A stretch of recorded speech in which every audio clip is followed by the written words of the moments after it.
Alors, rebonjour à tous. Aujourd'hui, nous sommes toujours dans cette troisième thématique de géographie concernant l'Union européenne, des dynamiques de développement des territoires.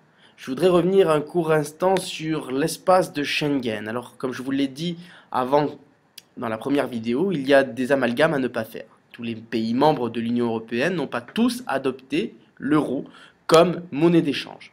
Deuxième complexité, tous les pays membres de l'Union européenne ne font pas partie de cet espace de Schengen. Cet espace de Schengen a été créé en 1985 et c'est un effacement quasi littéral de toutes les frontières de ces pays membres.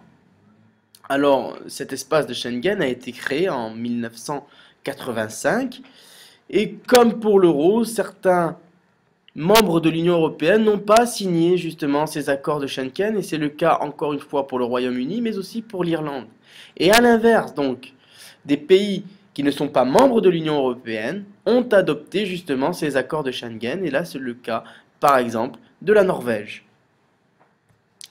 Alors au total ce sont 22 pays qui sont membres de cet espace de Schengen et voilà concernant l'espace de Schengen. Je reviens maintenant sur ma troisième partie donc de cette première sous-partie, grand C, l'Union européenne, des frontières et des limites, une union d'États à géométrie variable. Alors, premier constat, aussi surprenant que ça en a l'air, l'Europe n'est pas au sens purement géographique un continent, tout simplement. En effet, selon les géographes, un continent est un espace un continent est une vaste étendue de terre limitée par des océans. À ce titre, par exemple, Madagascar a fait l'objet d'un débat, il fut un temps, et il aurait pu être un continent à lui tout seul. L'Europe est en fait un sous-continent appartenant à un vaste continent qui est l'Eurasie, comme le montre cette carte. Alors, comment ces frontières ont-elles été délimitées?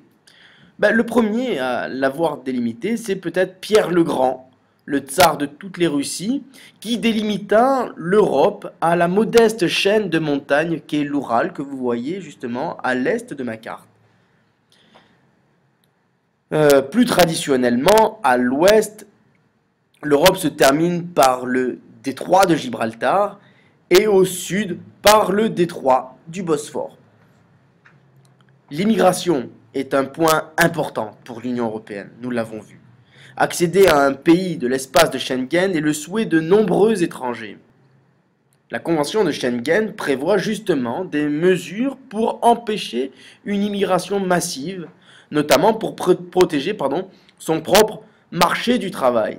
Et ce fut le cas notamment dernièrement, je ne sais pas si vous avez suivi la campagne électorale de Nicolas Sarkozy, dans un de ses discours, il annonçait clairement la suspension des accords de Genève tant qu'une solution n'aura pas été trouvée pour empêcher cette immigration clandestine.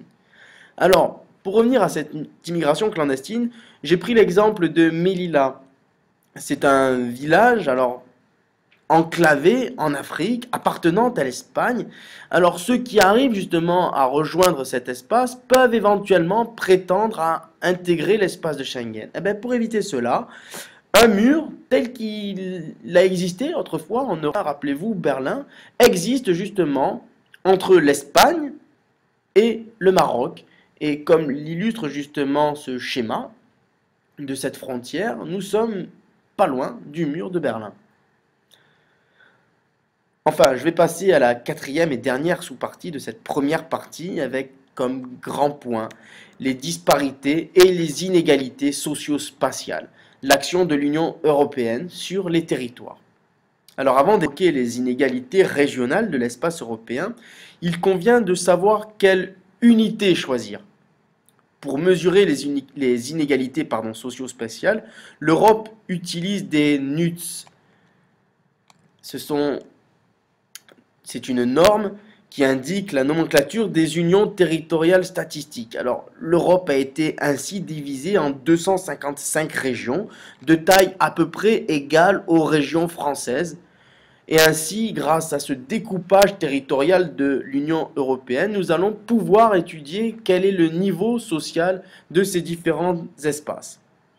Et alors, comment le faire? On a pensé tout d'abord au PIB. Nous avons divisé le PIB par le nombre d'habitants et nous avons ainsi réparti qui pouvait toucher le plus et qui touchait le moins. Sauf que cet indicateur manque de pertinence. En effet, à Budapest, par exemple, je peux faire bien plus de choses avec 1 euro que je peux en faire à Munich ou à Paris, naturellement. Alors, pour rendre cette réalité plus quantifiable, on utilise des SPA. SPA, c'est standard de pouvoir d'achat, c'est-à-dire qu'est-ce que l'on peut acheter avec sa monnaie. C'est un peu l'équivalent, je pense que vous l'avez vu l'an dernier en sciences économiques et sociales, c'est l'équivalent de la parité de pouvoir d'achat avec le panier de la ménagère. Maintenant, si l'on regarde la carte de ces disparités, je me sers justement de ce croquis tiré d'un manuel scolaire. Plusieurs éléments peuvent être commentés. Premier élément, et ça vous vous en doutez, il faut en commencer par là, la dorsale européenne, cette fameuse banane bleue, même si celle-ci n'est pas coloriée en bleu. C'est la région, c'est l'espace, pardon, de l'Europe le plus riche et le plus prospère. Il va, comme nous l'avons vu en début de cours, de Londres jusqu'à Milan. À cette dorsale européenne, il y a des points d'appui, autant à l'est qu'à l'ouest. Alors, où est ma souris? Voilà. À l'est, il y a des villes qui ne font pas partie de cette dorsale, mais qui pourtant ont les mêmes caractéristiques. Et là, je pense notamment à des villes comme Hambourg ou Vienne. Et à l'ouest, naturellement, même si Paris ne fait pas partie de cette dorsale européenne, elle en a toutes les caractéristiques. Enfin, à ces régions-là, il y a la première périphérie, c'est-à-dire les annexes au centre. Hop, les régions nouvellement admises, les pays, pardon, nouvellement admis dans l'Union européenne, mais aussi la partie méridionale, pardon, de l'Espagne ou du Portugal. Et on pourrait rajouter à cela la Grèce qui connaît aujourd'hui des difficultés financières assez importantes. Ensuite, à ces périphéries, à cette première périphérie, il y a les périphéries marginalisées que sont l'Italie du Sud, la Grèce que l'on pourrait là encore mettre en partie dans cette périphérie marginalisée, ou au nord les pays inhabités que sont, nous l'avons vu, la Norvège, la Suède ou la Finlande.